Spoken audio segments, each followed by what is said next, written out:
It's great to see you all, and thank you very much to our guests today. I'll introduce Dr. Dunley, who's going to provide a few words to the junior faculty about everything they need to know to be tremendously successful at Creighton.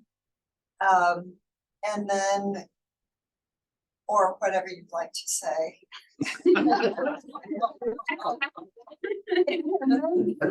And then we'll, and then I have a few slides, and maybe after Dr. Dunley's done, we'll introduce the panel of more senior faculty as well. Because I know we're reaching across multiple departments, all our basic science departments, so probably don't know, all don't know each other. And then I've got a few slides, and then we'll have lots and lots of time for discussion. That's really the point of is sharing experiences and asking questions that can help you all out. So Dr. Dunley, thank you so much for being here today. Thank you for inviting me.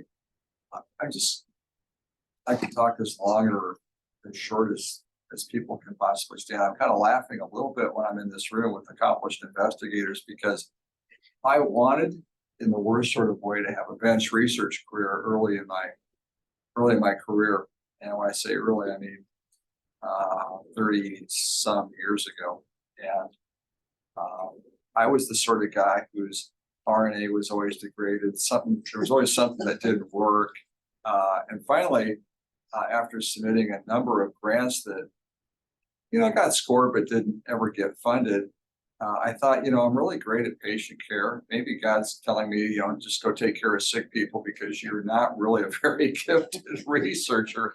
And once I stumbled onto that revelation, of course, my life got a lot easier, because there's nothing easy about being a researcher. Things don't always work out the way you want them to. You constantly have to reinvent yourself or resell yourself to get funding. So I'm very appreciative and respectful of what everybody does here, because I know that it's not easy. So what would be my expectation for research at Creighton? It's interesting. I'm going to say a few things first about values at Creighton, and then about research as a whole, as an extension of that. I expect people at Creighton to treat each other like family. And so I expect that if somebody's struggling, people would offer to help them out in a nice way. I don't expect there to be any backstabbing. I don't expect people to feel like they have to push somebody out of the way to get ahead. I feel like people here ought to be a manifestation of God's love in the workplace. And so it should be a very respectful environment. People should look forward to going to work. They should feel like they're appreciated and valued, because that they are. And sometimes we need direction on how to demonstrate that appreciation. I'm always receptive to feedback on how to do that. So if you follow that extension, that we should view ourselves as a family with family values, then a lot of things flow from that. And now remember that we're a Jesuit Catholic university, so we've got sort of a foundation of values. We really want to have people from a variety of faith backgrounds here with us working. I gave a speech to the Catholic Medical Association Friday night, which is probably one of the most conservative Catholic groups. And I spent more time agonizing over that because I knew the Archbishop was going to be there. And I just didn't want to say the wrong thing. But when you think about why we ought to have a research activity, I mean, beyond the usual university ideals of acquisition of new knowledge, there's two things that would make this something we are compelled to do at a Jesuit university. One is, we want to ease human suffering.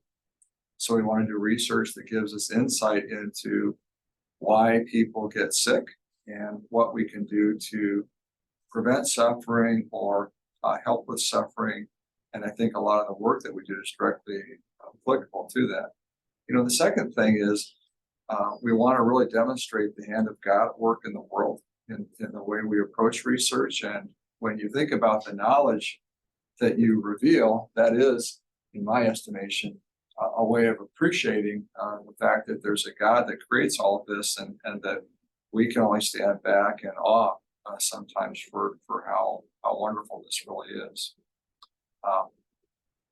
As far as the business part of the culture is concerned, you know, we're an R2 university. We're comfortably R2.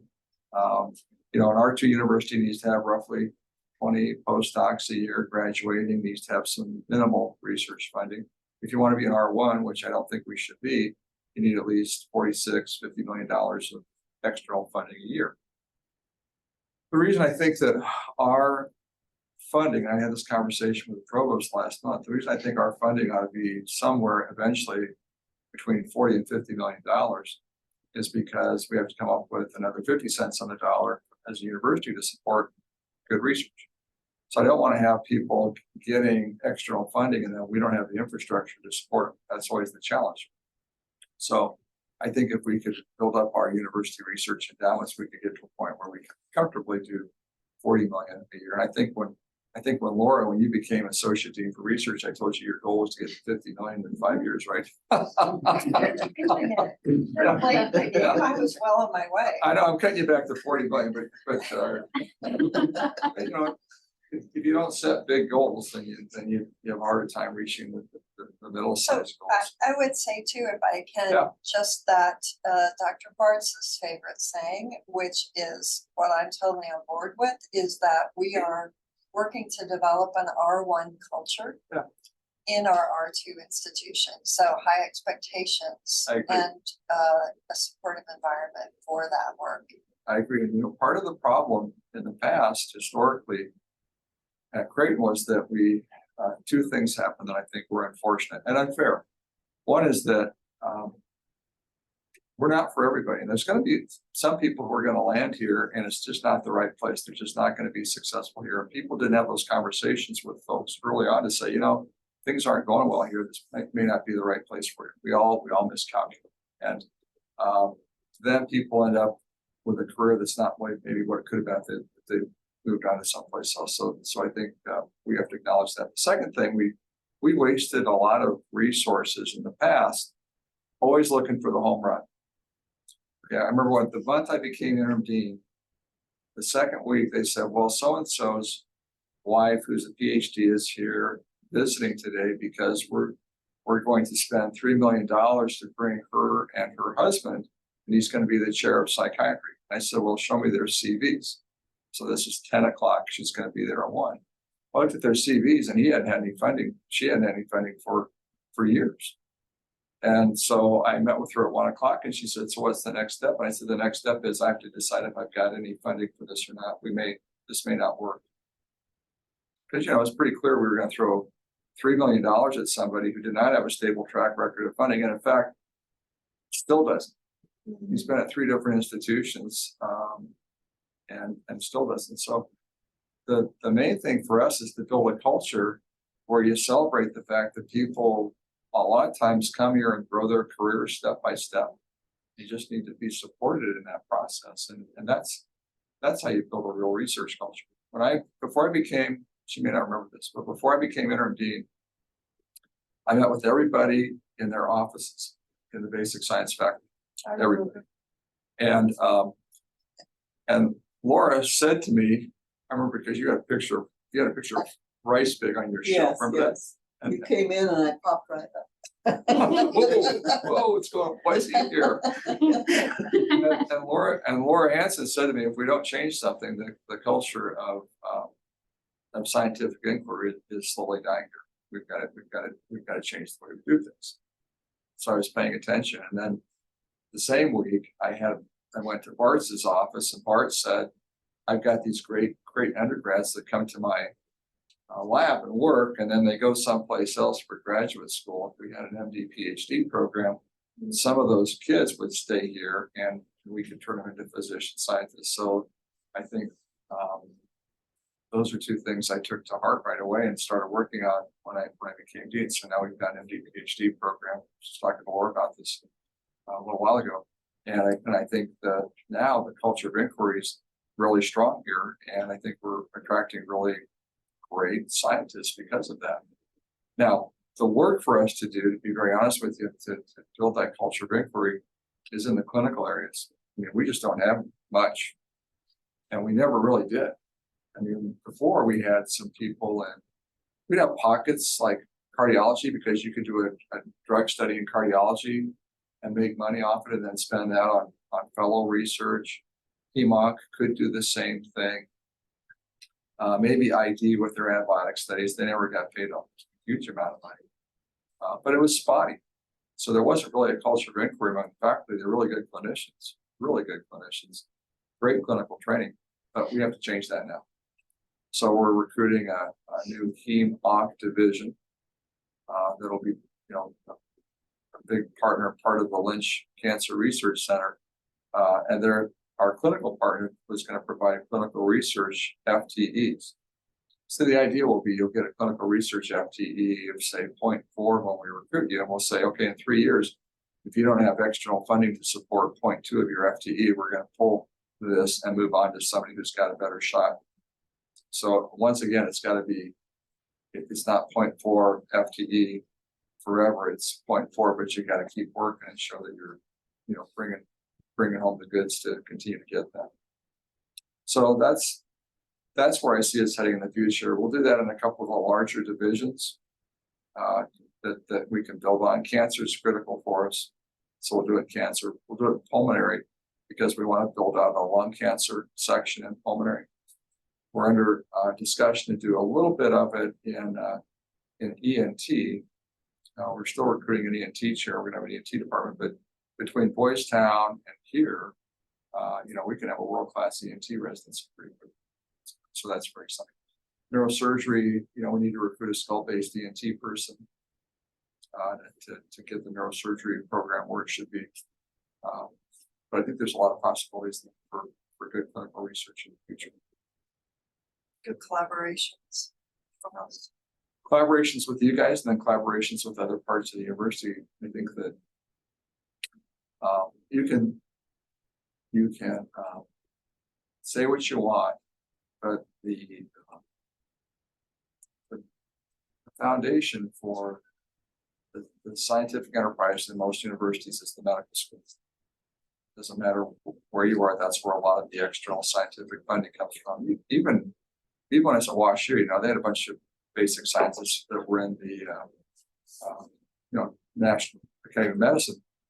But most of the stuff was coming from people that were primarily medical school appointments.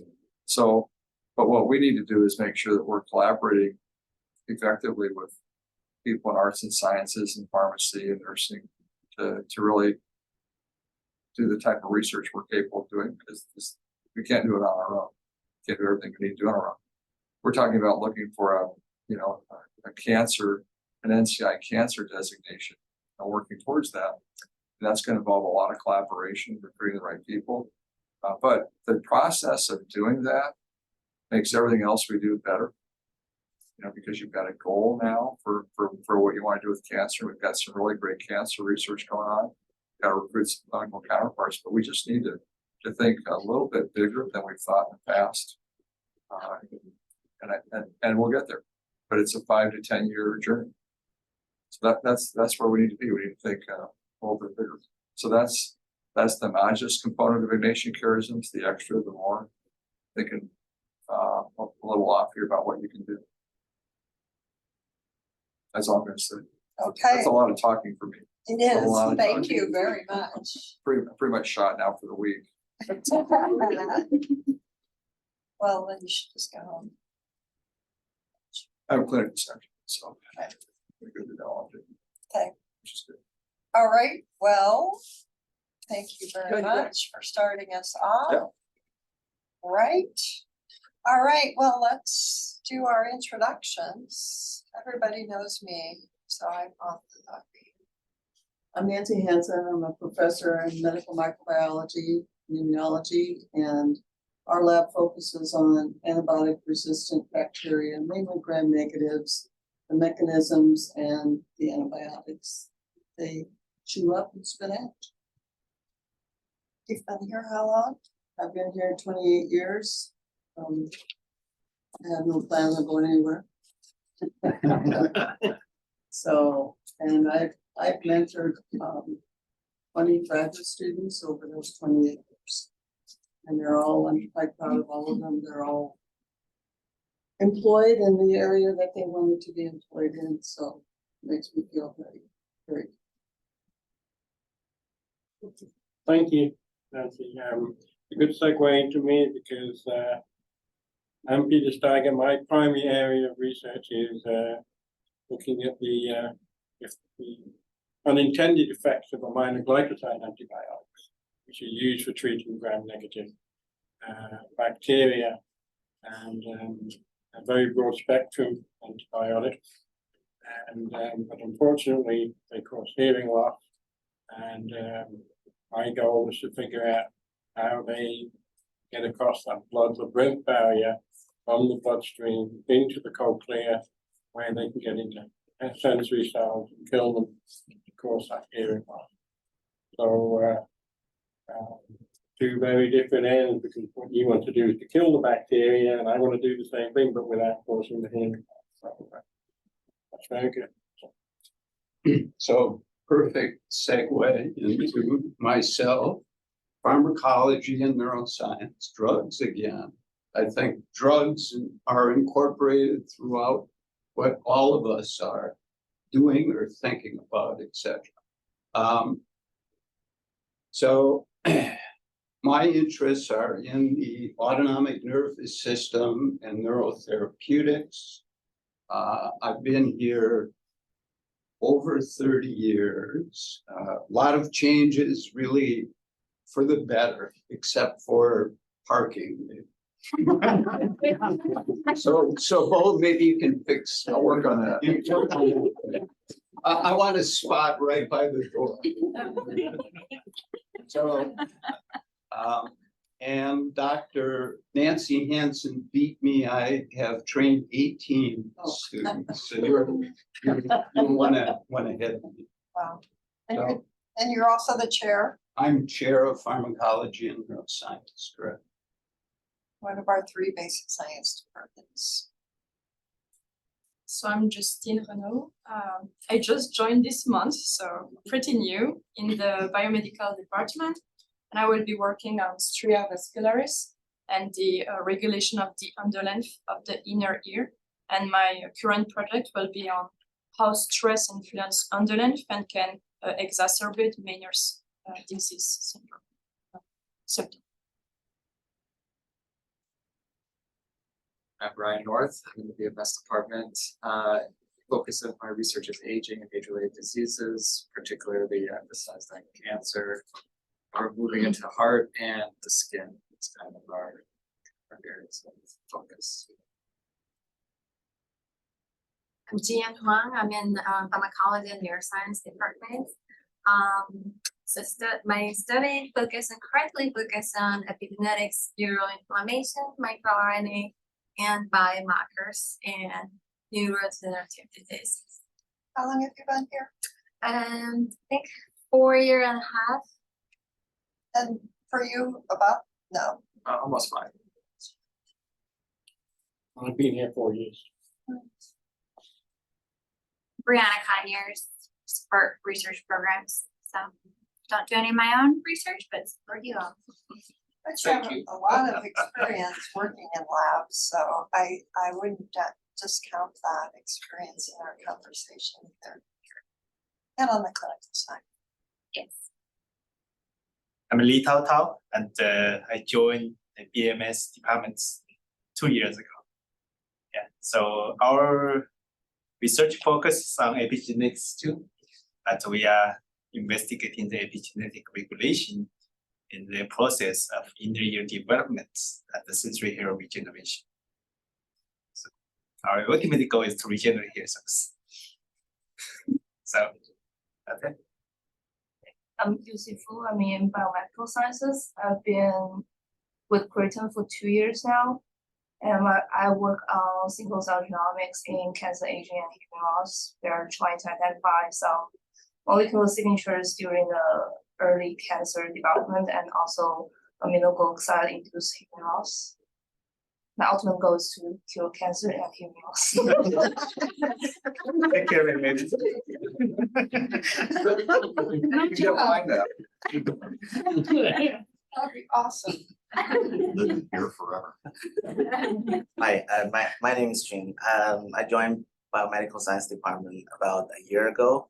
My research focused on trying to figure out how cancer evolves by studying where does the endogenous DNA damage come from and how does these intrinsic factors interact with external environmental factors to promote genome instability. And eventually we want to stop this cancer from evolving so that our immune system can catch up and kill the cancer. You guys all know me here at SoCup.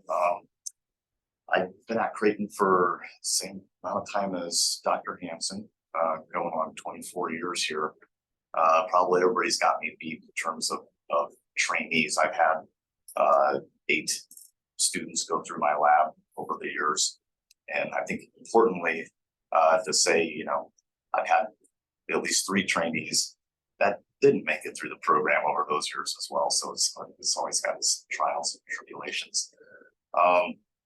Kind of speaking about, you know, reinventing yourself over the years, and I think one thing that's been really important for me is collaborations with colleagues and sort of reinventing myself when microRNAs were discovered.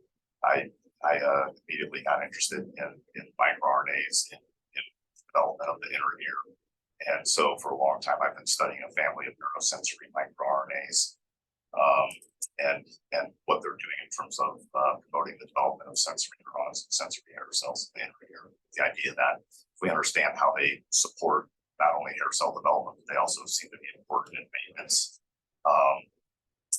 perhaps we can discover pathways and ultimately pharmaceuticals that can support those pathways for hair cell survival. In terms of reinventing myself, one of the things I'm really interested in right now is genomics around this family of microRNAs for reasons I won't get into, but maybe you'll hear me talk about annotated flow or something. Start my strange microRNA knockout mouse lines.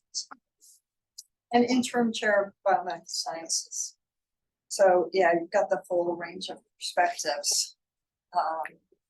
Internet Creighton can go on for years.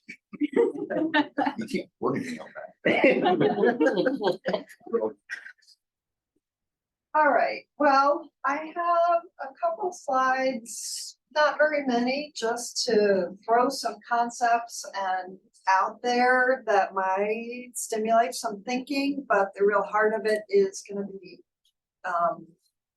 our conversation and some discussion questions at the end. So this is really, the session is called Workplace Culture, which is the shared values, belief systems, attitudes, and sets of assumptions that people in the workplace share. Why is it important? There's reasons here. I'll say though that for junior faculty coming into an institution, as the dean talked about a little bit, that workplace culture, you think you just, do I have enough money and do I have the lab space and can I get the people in my lab to do the work and will I get funding and do I have good ideas and off I go. But the workplace culture is really huge. And it's really your fit at an institution and how well you navigate and find the ways to navigate and interact and be successful in that culture is really a huge determinant. Gosh, there's a lot of flashing.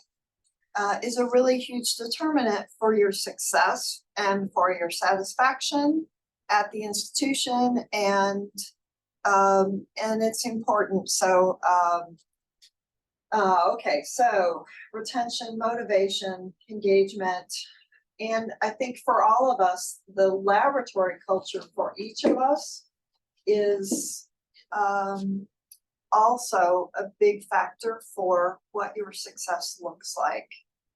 And I think each of us who've been here a while do it differently. And there's no one size fits all, but I think there are some things that really help and some things that don't help. And it's worth putting some thought into that ahead of time as you're still beginning to be most successful. A reminder also that you all are also embedded in this big academic medical school culture, which has a lot of aspects. So we have our values that Dr. Dunley talked about and our mission over here that really impact what the leadership is going to want to put their money in and their priorities in, right? So being aware of that. And I think, you know, aligning how you present yourself and your research with the institution's values in mind, make it easier to go with the flow, make it easier to be successful. And I think also add a lot of value personally in terms of, you know, we're working toward the bigger vision of helping people, right, in our biomedical research.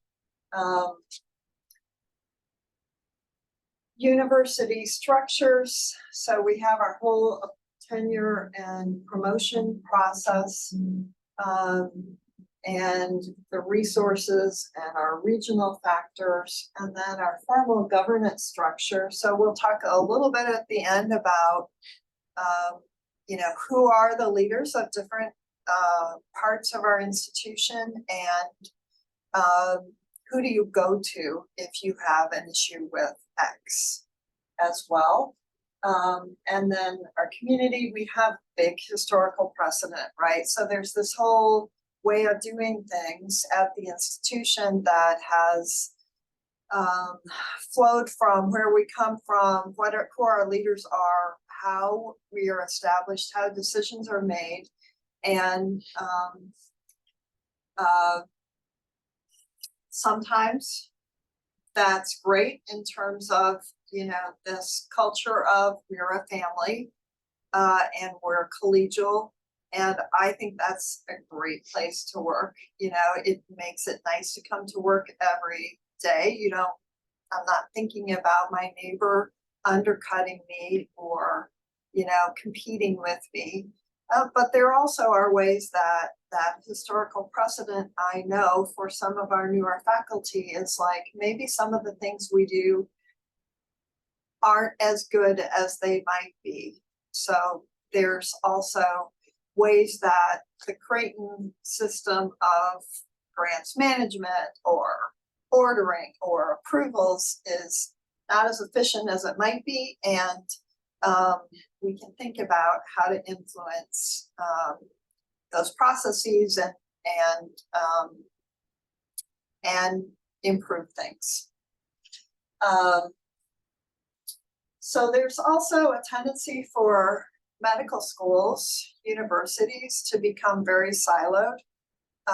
And so, you know, as junior faculty, I was happy. I ran sort of my own small business and didn't really feel like I had a boss. As long as I got my money, got my funding, you know, took care of my students, took care of my lectures, did everything I was supposed to be doing, I could really do whatever I wanted. You know, any kind of research you want to do, publish it. However, it really felt like I'm just doing my thing, and I know the people around me in the department, but didn't really have much awareness of the larger structure I'm in or other things. And I think for me personally, sometimes that meant as I was, you know, getting a little more ambitious with what I was doing and stepping outside of my department or the folks I knew, I didn't always navigate with as much poise as I might have in some situations. And I think that like the siloedness of just not being aware of other groups and the responsibilities, how they're divided, people don't necessarily, we're not set up in a structure where it's just natural that everyone knows what everyone else is doing and what's coming down the pike and etc. And so we tend to be siloed, and a lot of the way the institution actually works, I think, is through these informal leaders, especially at Creighton. A lot of people have been here for a fair amount of time, and you start to know who to talk to about X. And those connections across our, siloed departments in the basic sciences, clinical departments are so separate, we don't really understand who's who or what they're doing, or other aspects of the university. Developing a network of, who to talk to. And those connections are really, I think, a lot of times how things work well. Is not in the formal structure as sometimes as much as knowing who to talk to and figuring it out. I don't know. Bo, do you have a thought about that? Yes. Yeah. And I agree. I mean, and it's hard, yet the thing that's hard is if you come from outside is it's a lot, it takes a while to figure out who actually can help you and who's not gonna help you, not because they're malignant, just because they don't know any more about what's going on with you. That's the tricky part when you start. any other thoughts?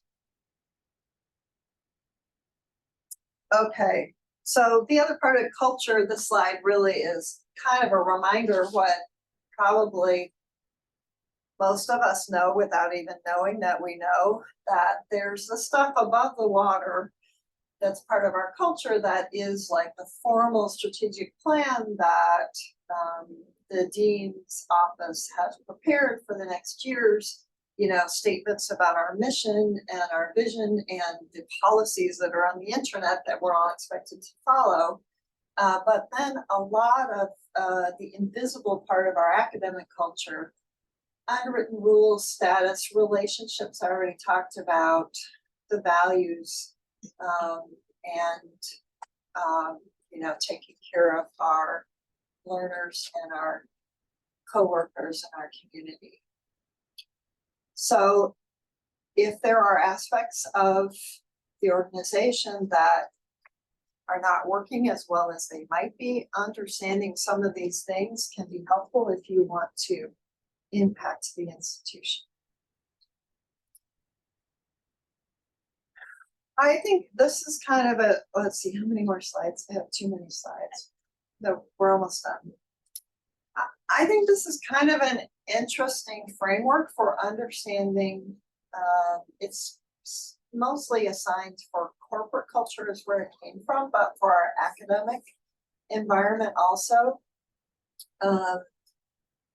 And they put this in a framework where attitudes towards people from independence to interdependence, and on the other axis, attitudes towards change from stability to flexibility, and all of these key aspects of the culture for an institution, that there are different corporate structures, and I would say academic structures also, that have their main values in various of these areas. So being purpose focused might mean, related to our larger vision and mission as an institution that Dr. Dunley spoke to. And part of that is also the cura personalis and, being family together, caring. I think that also this results oriented, in the dean's office, there's a big priority put on data and metrics for decision making. And I think that that's also part of our structure in terms of rank and tenure process, etc. But then where do we fall on all of the other aspects? And I'm kind of curious to see how others see our structure. Authority would be more hierarchical, and with that formal, authority-driven, stable structure. Safety is a more conservative culture that's very careful about looking out for the people within it. Order also maybe relying on policies and procedures rather than maybe close to the opposite of that is, you know, more individual, individual actions and,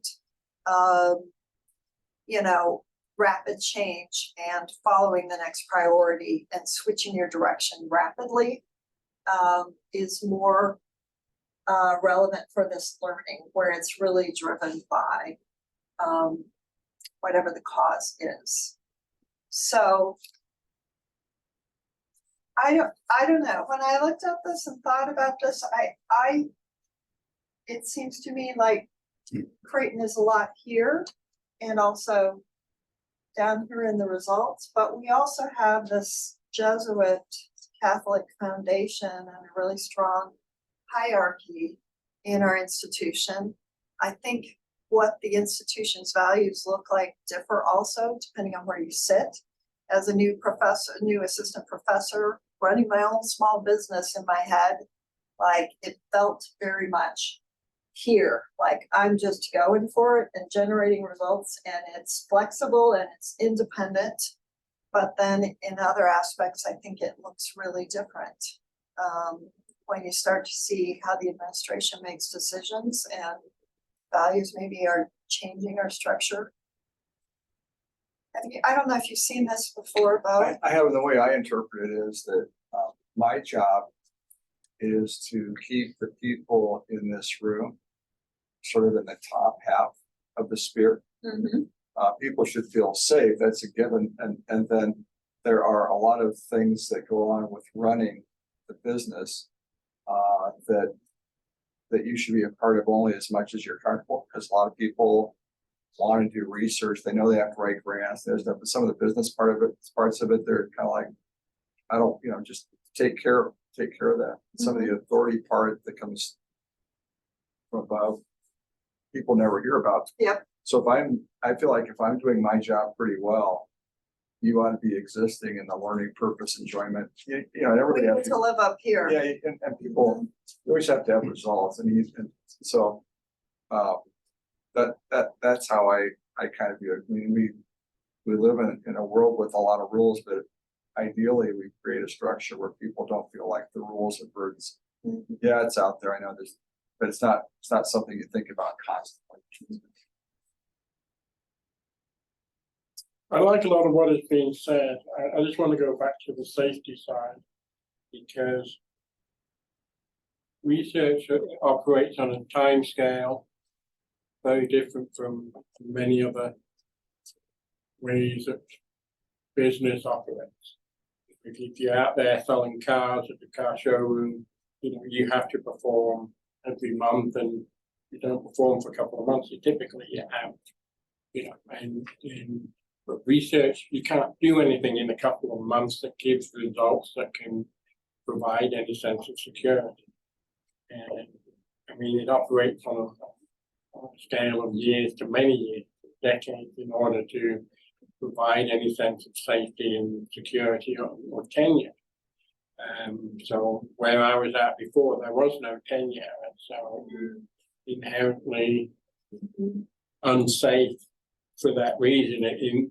That can get the creative juices going, but it can also stifle the creative juices as well. So I think that we have to be aware of the time scale that happens in research that can create long-term success, rather than short-term gunning for just the next short-term grant of every 2 years. We need to be looking for long-term. So just something I want to say about that. Well, that too, with the ebb and flow of different funding sources, you have to be aware of that too, and that in today's world with NIH, you know, looking for other sources as well to maybe supplement that is not a bad thing. I have a lot of industry funding. I've had it for my whole career, because that's what the antibiotic world allowed, really. I'm trying to switch over. I've got some kind of cool stuff, but like you said, it's not safe avenue for me because the preliminary data needs to still be pushed up a little bit. So that's a safety thing as well. I think personally, that's one of our strengths that I think maybe had an impact on you all being here is our salaries are not at risk if we don't get the next grant. You have that safety and on your track. Makes a difference. I think the real question here is how do you navigate all these different pieces? I mean, that's. Yep. And Absolutely. the other big question I think is, if we look in this room, everybody's an individual. And everybody has to navigate these pieces or will navigate it differently. Because different people have different strengths, different weaknesses, Yep. different abilities, things they do well or don't do well. And that's really the challenge with these things, I think. It is. I want to go on. When I saw this before I read the material and heard about the material that goes with it, I looked and I'm like, yeah, I sit down with my students in a lab meeting or whatever and trainees, and I'm sitting there and over the course of an hour or two in my mind is going all around all of these aspects and thinking about it, do we get the results that we need? And, what's our bigger direction and purpose? And is everybody, feeling safe and comfortable and enjoying their work and engaged? We don't have any, faces that are like something's wrong in our culture, because that's important to me.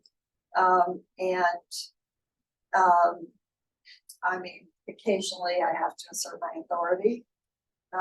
But like, it's like in my mind, I'm like thinking all of these, here's a learning opportunity, taking care of somebody that, expresses some family issue or whatever. A completely different way of looking at this, but. And depending on what hat you're wearing, whether it's your lab, or Yeah. whether it's the institution, or whether one of the other hats I wear is program director for those programming students, it's about navigating all that, but on an individual basis as well. We want everybody to sort of fit a mold and all work within the same system, but we gotta approach them as Everybody's all different. individuals. It's Yep. a tough balance. So I think you have to put people in situations where they're successful. Absolutely. Okay, that's really all I wanted to stand up here and throw some concepts out, and then really the rest of it is we've got questions. Maybe this question is for the panelists and also the junior faculty in the room. What do you want your lab culture to be? How do you establish that culture?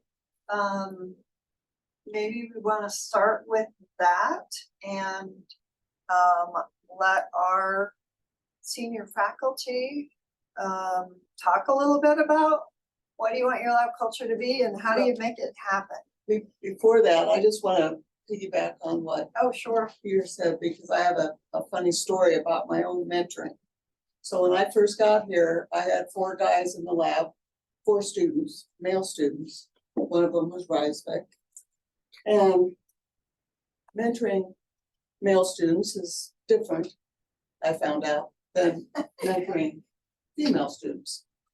Because at the time, I had to keep saying, did you hear what I said to the male students, and get kind of, just like I do with my husband, did you hear what I said? And then I had a female student come in, and she was sitting in my office, and the guys were still in the lab. It was kind of a transition. And I sat her down and I said, did you hear what I said? And she started to cry.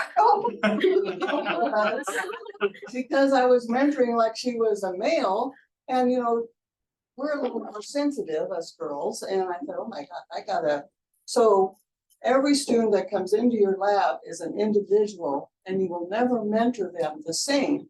But what you want to get across to them is that the expectation is the same. regardless of how we get there, the expectation is the same. So that was a rude awakening several years ago, and I've stuck to that now, and I don't make too many people cry anymore. Sometimes they just need Wow. All right, well, Nancy, do you want to start us off? What's your lab culture like, and how do you establish that, or at least a thought or two about that? Well, my lab culture is one of, I guess, total acceptance of the people that come in. I'm assuming that they want to be there. And over time, I'm quite caring about, as Laura pointed out, about what's going on personally in their life, and life happens, and you have to allow that to take place. But you also have to set a culture that you're here to establish, to get a PhD or a master's. It is my job to give you a roadmap, but it's your job to have the desire to follow that and to do the work. I cannot establish excitement for you. The data's always excited me. I mean, I'm always kind of dancing around the hall when something's good, you know, and then supporting it if it doesn't work, and we sit and we talk. But the burning desire to succeed has to come from that individual. And I will give them expectations. I will. What are those expectations broadly? You must come in, you have to work hard. I expect to see data. I don't watch the clock as to how much when you're there or what, but on lab meeting day, I expect to see data, or I expect to see why the data didn't come. What mistakes were made. Everybody makes mistakes. Life happens. Let's not make them more than 3 times, or we need to sit down and have a serious talk. That's a really good point. I wish I did that more often. Like, The same mistake 3 times, and this is yeah, I more mean, serious. you know, you can chase an artifact or you can chase things, but let's talk about why. And I have a few issues with the newer, younger kids in the lab these days with everything in their ears. And then they wonder why they make a mistake. Well, are you listening to a podcast? But I can't seem to change that culture, because that's the culture of the kids now. So sometimes you have to bend, I think, as a mentor as well. So. If I could just follow up on this thing about theme of mistakes. In my lab, I've told them that I don't mind if you make a mistake. Yeah, I don't either. What is important is you need to understand why that mistake happened, then it doesn't happen again. I don't quite have the 3 strikes and you're out kind of ethos, but you have to, if you just shrug off, just do the experiment again without knowing why the mistake happened, or just ignore the mistake, then we're going to get into a whole lot worse trouble, because we're going to get data that is not reliable. Yeah. So it's really important to find out why that mistake happened. Then it's a lot easier to fix it, because you can avoid that the next time around.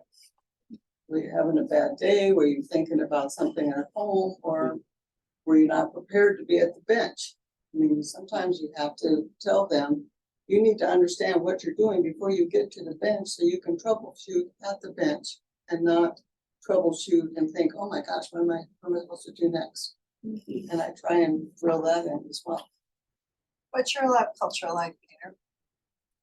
I think kind of explained it a little bit better, but it's a lot like Nancy's. It's not watching the clock, got the timing that's necessary, and it's data driven. And because that's what gets, your master's, your PhD, the next grant, or the next paper. So it's all results driven in the end, data driven. Because as far as I'm concerned, like medicine, it needs to be evidence based. It's a lot of intuition as well, but it's still based on evidence to a large extent. And the thing that I like about being at Creighton is, I'm speaking as a lapsed Catholic here, is that that for most of my life I've been a scientist, and that's what I live by, the data, truth. That's what I'm looking for. And when I came here, being recruited to come here and at orientation, I learned that what the Jesuits are really interested in is finding the truth of why things happen. And that's exactly the same with research. We want to know why things happen the way they are and how we can address it so that there isn't suffering.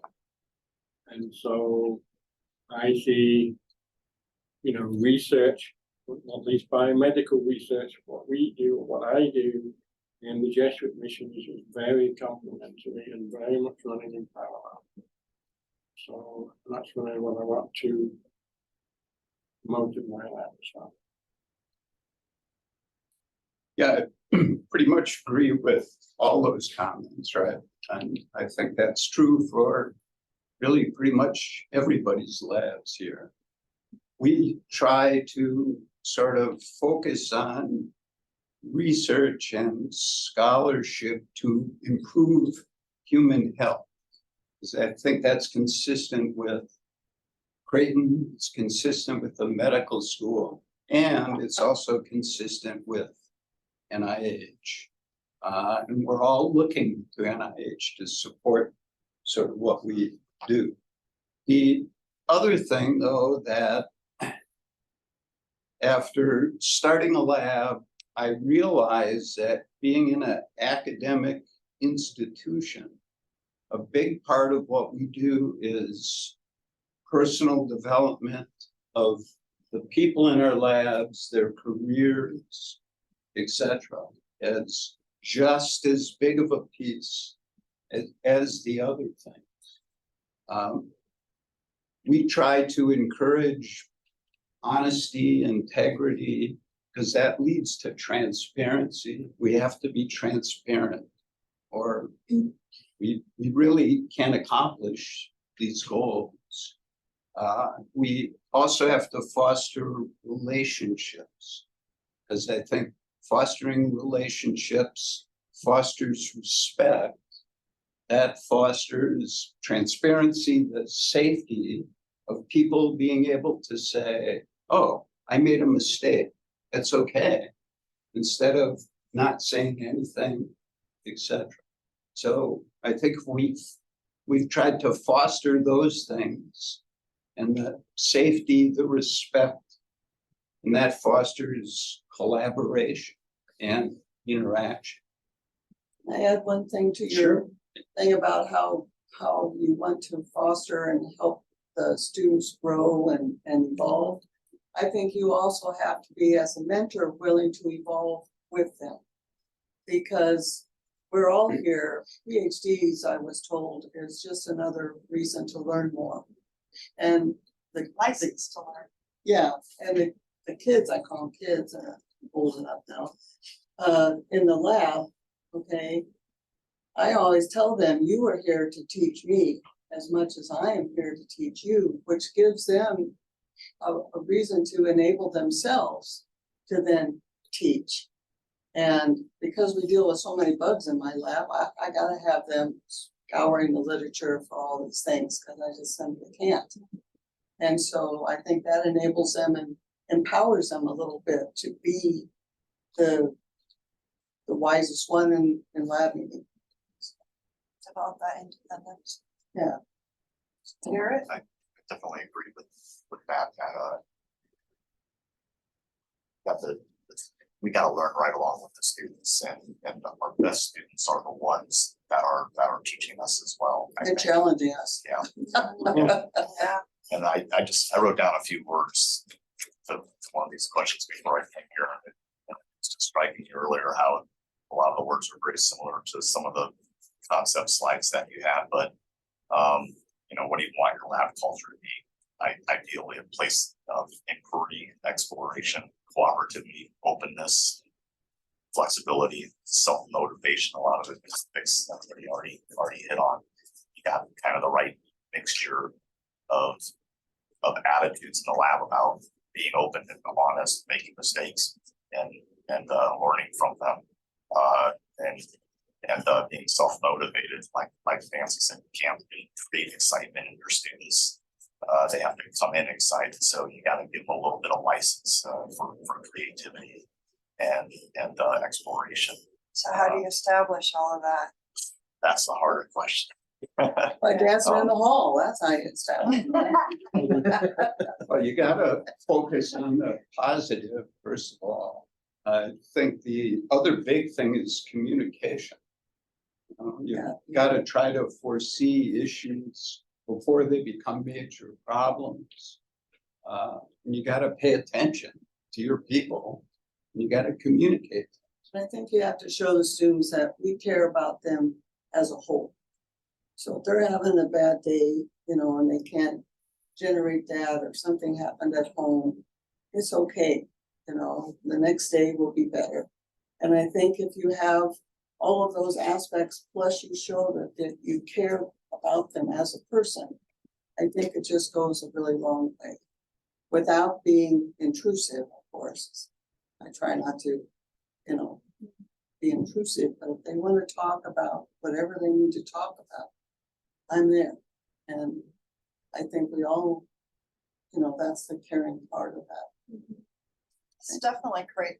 There's such a contrast to all our answers have so much in common and are so different to, we were talking the other day in my lab about this HHMI funded investigator and their lab culture, which one of my students got to know a little bit about by chatting at a meeting this last week with, where the investigator brings in postdocs and puts all the postdocs, there's 2 postdocs per project.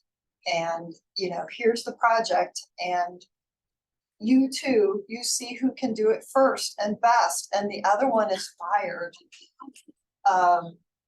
So it's like it's a real Darwinian brutal environment. I think the global opposite of what we are, which we're trying to, you know, do impactful science and develop the next generation of great scientists while also balancing the other more human part. I want to put a twist on that though, because I also think that you owe the student, if they're not cut out for this. You know, a lot of kids, they come in, they love science as undergrad, they get in the lab, they don't realize what a huge jump it is from undergraduate to a PhD. And I had one student, I've had 2 that have not gone on. And one, I tried my darndest and I sat him down every other day and said, now you're not doing this and you're not doing this. And in order to succeed, you need to do X, Y, Z. And he just couldn't do it. Mm-hmm. And finally, I had to get lots of people involved and I sat down, I wrote up a contract and I said, these are your options, A, B, C. You pick one of these and then we'll go forward. And he picked to leave, which I think was the best. And it took me a year. I tried so hard, a whole year, to get him to understand what a PhD means, what it is, and how you go about getting it. And he just couldn't grasp it. I don't feel like a failure. And I told him he's not a failure. It's just not the right place for you. And like Dr. Dudley was said, there's some faculty that come, it's just not the right place for them either. For the students, you have to identify that some of these students, it's not the right place for them either. So. All right, all of you junior faculty have been here. Some of us less time than others. Some of you long enough to, I don't know, reflect on the lab culture, and you know, I'm sure you thought about it. Maybe you thought about it before you got your faculty job of what you want your lab to be. Do you have any questions or anything you want to add to that? I always want my lab to be more self-motivated, excited about the results, the data. Maybe because that's influenced by my previous training in the Texas Medical Center. Looks like everybody know what they're doing. They know what their goal is. You don't really have to interfere that much. Here in my lab, I mean, I had my lab like for a little bit over a year. I feel like I have to push. I don't mind pushing, giving extra push or at least giving more directions on where it should go to while fostering the self-motivation. And I think that's the big like difference in what I expected, what I actually are doing. But I think it's helpful, like when PI is giving more clear directions and align the expectation with the students or the staff. It actually established a pretty positive lab culture. Nice. I was gonna comment and said, how do you create the culture though?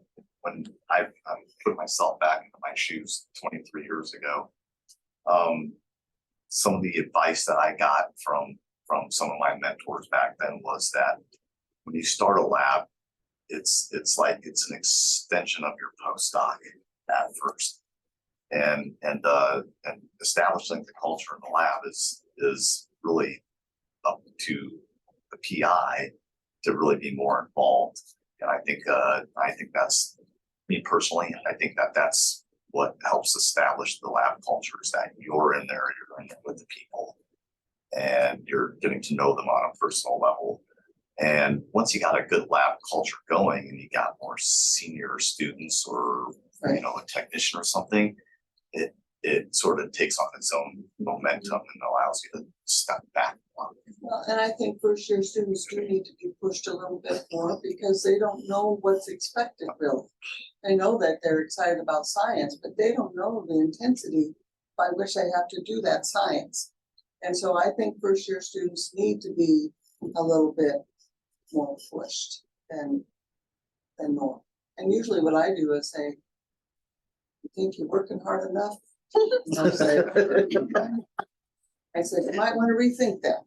And then I just walk away then. Now, you know, And then you walk away, that's awesome. yeah, you don't have to shout or scream or anything. It's just like, you're working hard enough. Think about that. You have a playbook, Nancy. You need some of this written up. Do you wait for an answer or you're? No. I just So we've recently had somebody, one of our graduates who works in industry, come back and talk to our students.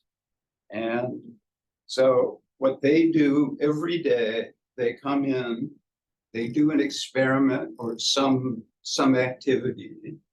Every day they have to report that to their boss, whether it was successful or not successful or whatever. If it wasn't successful, they have to put in that report how they're going to change what they did. And they said every single day they have to report to their boss what they did that day. And that really opens the eyes of the students where they go, wow, it's work. Okay, well, why don't we pause briefly and get our lunches and we can continue to think and we'll move on. Well, we need to turn it off, you will, but we haven't merged into any scary territory for sure. So, oh, she stopped it. Oh, okay. So, myself. I don't know, you guys, I mean, some of the challenges, yeah, getting funding, having students that are, you know, not achieving what they should be, there was some research doesn't go the way it should be, interpersonal things, dealing with the administration or your chairs, and ask them to step out. I don't know, what,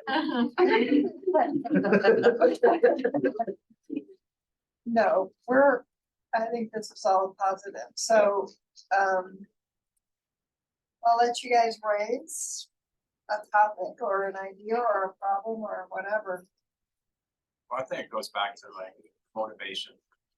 I think a lot of our students nowadays view it as a 9 to 5 job.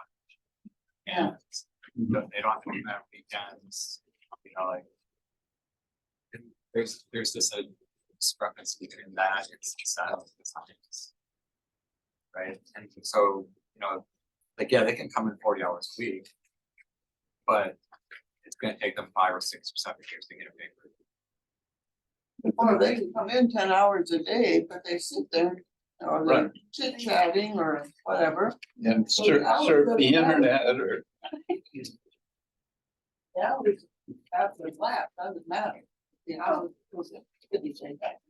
You know, I mean, I think this is an issue for many of us, you know, that if it's the quality or it's the expectations.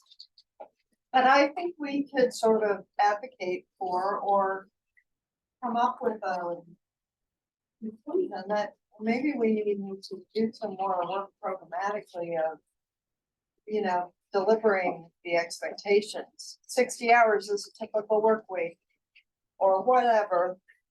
And you're gonna have to do this in order to get out of here in a timely way, like during the interviewing, in the orientation. I think all the departments do some kind of orientation before they land in the labs, but for sure, I think communicating your expectations right up front with students coming in is an Oh, Peter, important part. I do tell them when they rotate in, and they think they wanna be in my lab, I tell them all of this up front. And they still come in. Well, I stand corrected. I think some of our students, I think, they come in and they say, okay, I want to get a PhD and then I'm gonna go work for industry. And I think if you don't give them clear expectations, they think it's like a 40-hour-a-week job that that's their goal. And they don't get the academic expectation that is not that. So that can sometimes, I think, Yeah, confuse students. yeah, I I don't think know you're how right. many of you guys, students say, oh, I'm gonna go work for industry. But, you know, we have, I think, a significant number that. Or I think they come in thinking it's like an undergraduate degree where you take the courses and you Yeah. pass the classes and then you graduate. Yeah. Which is not, Well, and I've noticed over the years of being here, that the students have changed. And they want more of a work-life balance. And that's fine when you have your job, maybe, but not while you're trying to achieve something, and science isn't like any other job. So that is something that has to be communicated, I think, in order for them to understand. So at the beginning, I didn't say anything to my students, like, oh, you have to come in like 9 or like 8:30. I didn't say that, and then you have to leave like 6, 7. I didn't say anything. I just said that it's work schedule. It's flexible in academia, so you decide what you want, what time you want to come and what time you go. But it is like a work base. If you have to come like Saturday and Sunday, you have to come. Like, you know, if you have to send your work, you have to do that. I said that. And then but the thing is, I started my lab with COVID. So everybody said, oh, if you can work from home, do that. And Jamie said, it's true that they can do something at home that they can do. But still they think that sometimes they email me, oh, I'm gonna analyze my data, I will work from home. I said, okay, so 1 or 2, that's fine, but it's not like like before in COVID. Right. Right, Not so- routinely. right, so, And yeah, I think that's I partly why I tell the students. But I'm not gonna tell them 40 hours, I'm gonna tell them 60 hours from now on. But like to have a flexible, but still a regular during the work week schedule so that I see them. And then I talk to them what I think about, and they're there interacting with others and they can learn from other people.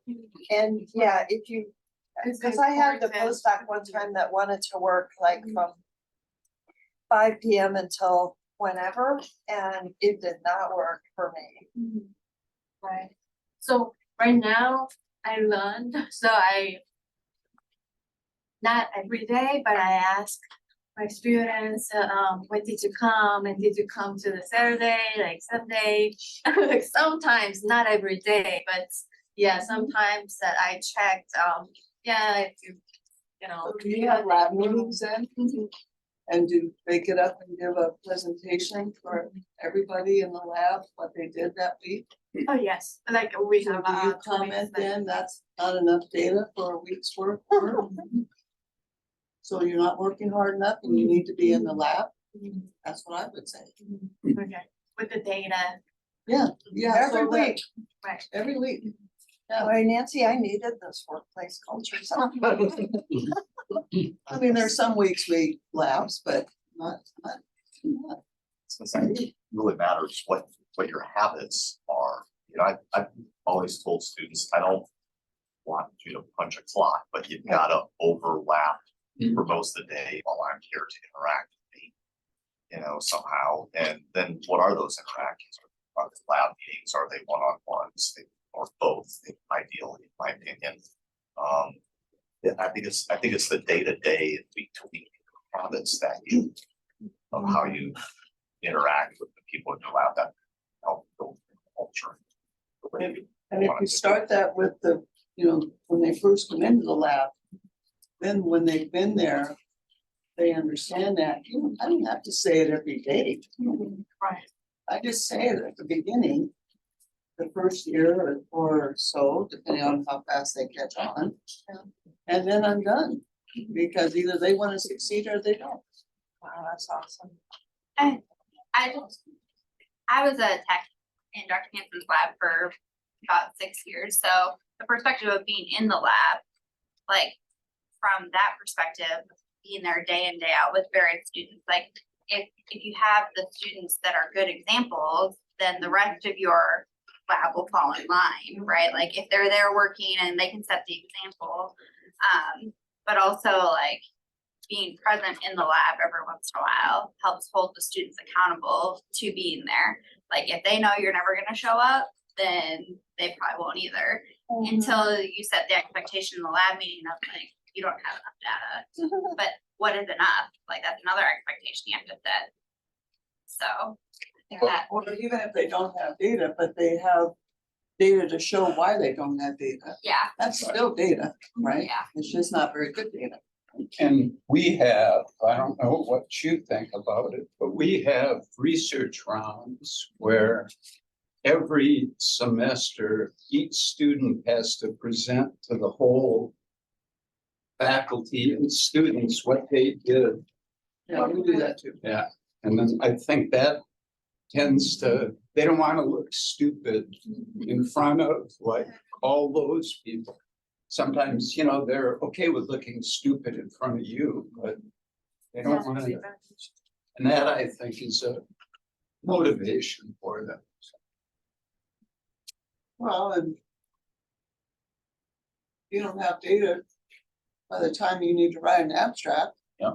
You don't put an abstract in, and you don't go to a meeting. You don't go to a meeting without any data. So if you wanna go to a meeting, see what these scientific type meetings are, you better generate something that you can talk about. Yep. End of discussion. I mean, there, you know, This was touched on a little bit too, but like the knowing your people too and how they interact with each other is really important if you're hiring a new person. How will yes. they how will they interact with your established lab culture what will a new student bring to the culture that you have set? If they're like way more intense or, you know, whatever, that can impact your lab culture, and how do you work with that? I always ask my students to key in on a student that might be coming in the Yeah. lab, Or a tech or a postdoc. or anybody, They interview, anybody. yep, the whole lab interviews anybody Yeah. before they come, and I ask them. Like, they're not gonna say, but you can tell if they're like, oh Mine- yeah, mine that's say, great, maybe or. that's the culture I have. Well, What do you this is a think? very good topic because, Yeah. I mean, in our center and also my lab, how do we get to recruit good people from elsewhere? Yeah. Because even now, it's somehow Yeah. still considered flyover country. Yeah, And so, it's you know, people difficult. are not even applying for, you know, yeah, classes. So, I mean, what is it, you know, maybe we should be asking the assistant professors here, what is it brought you here, and how can we attract other people who are as good as you to come? I mean, obviously, we've got you, but we don't know. Right, why? But why, you know, why did you come here? What was it about here that we need to tell other people to bring them here? So the biggest reason for me to come here, honest, I got another offer from UCSD. I declined it. Biggest reason for me to come here is the research environments. This BMS department. We have multiple groups working on the inner system from different angles, and I really like the collaborative environment here. So that's the biggest reason. The second reason, personal. I just tired of the pace in the West Coast, and so another thing related to the lab environment is since I really like the collaborative environment here, which I was put in during my PhD and postdoc. So I want to my lab to be also collaborative among different members. Yeah.